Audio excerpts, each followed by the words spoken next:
High guys, welcome to my new vlog. स्वागत आहे तुमचं माझ्या नवीन व्हिडिओमध्ये. सो आज काय झालं तुम्हाला माहिती आहे का? आमची दीदी आली होती. तिला खूप छान प्रकारे स्वयंपाक बनवता येतो.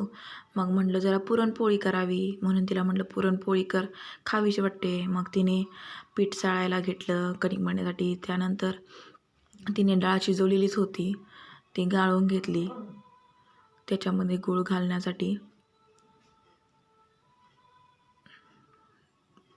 त्यानंतर त्यात गूळ टाकला, सुंठ टाकली आणि चवीपुरतं नमकही टाकून घेतलं.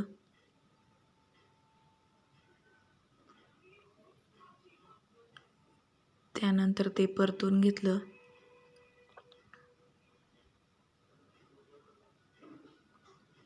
दीदीच्या हातची पोळी म्हणजे आहा हा.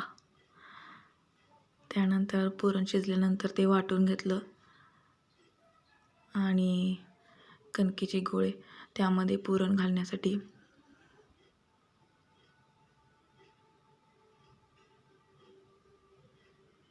पुरण भरत आहे दीदी. गोळा बघा कशा प्रकारे बनवते ती.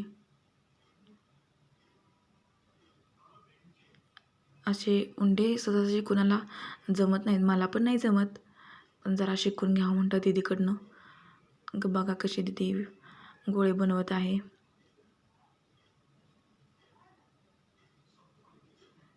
यातून थोडं जरी पुरण बाहेर आलं ना लाटताना तर खूप ताप होतो, म्हणजे पोळी फुटते, ती खावीशी पण नाही वाटत आणि ती व्यवस्थित भाजताही नाही येत.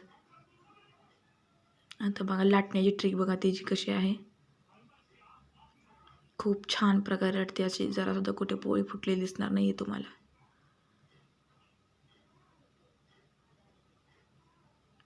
आणि तिला लहानपणापासूनच स्वयंपाकाची खूप आवड आहे, त्यामुळे कुठेही जाऊ ती वेगवेगळे मेनू बनवतच असते.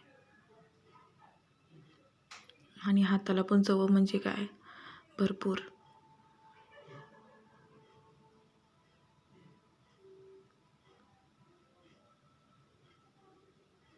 कोणतंही मेनू कर म्हटलं की करणार, ती नाही बोलणारच नाही आहे कधी.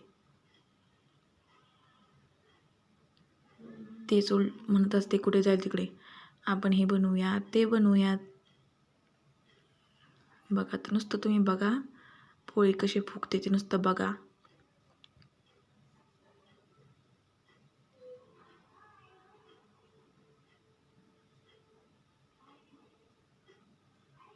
बघा पोळी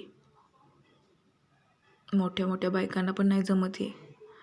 25 वर्षाची आहे आमची दीदी, तिला 2 मुलं सुद्धा आहेत. नशीबच म्हणायचं त्यांना, अशी मम्मा मिळाली, अशी स्वयंपाक बनवते.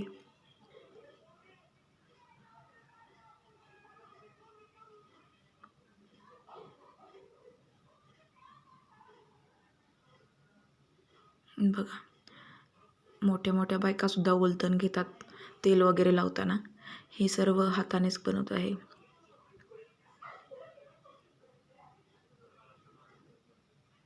वाव,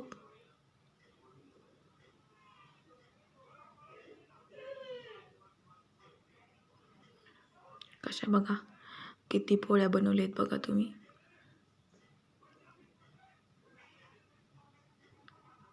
एकच टायमासाठी आम्ही बनवत असतो कायम. पुरण किती का असेना दुसऱ्या दिवसासाठी ठेवतो फ्रीजमध्ये आणि जेवढ्या लागणार तेवढ्याच बनवतो. बघा पोळी भाजली तरी गरम पोळ वगैरे अशी काही भीती नाही आहे तिला. कशी पकडले, मी पण पकडू का? तुम्हाला दाखवते जवळून बघा. हो का कशी बनली बघा पोळी. वाव,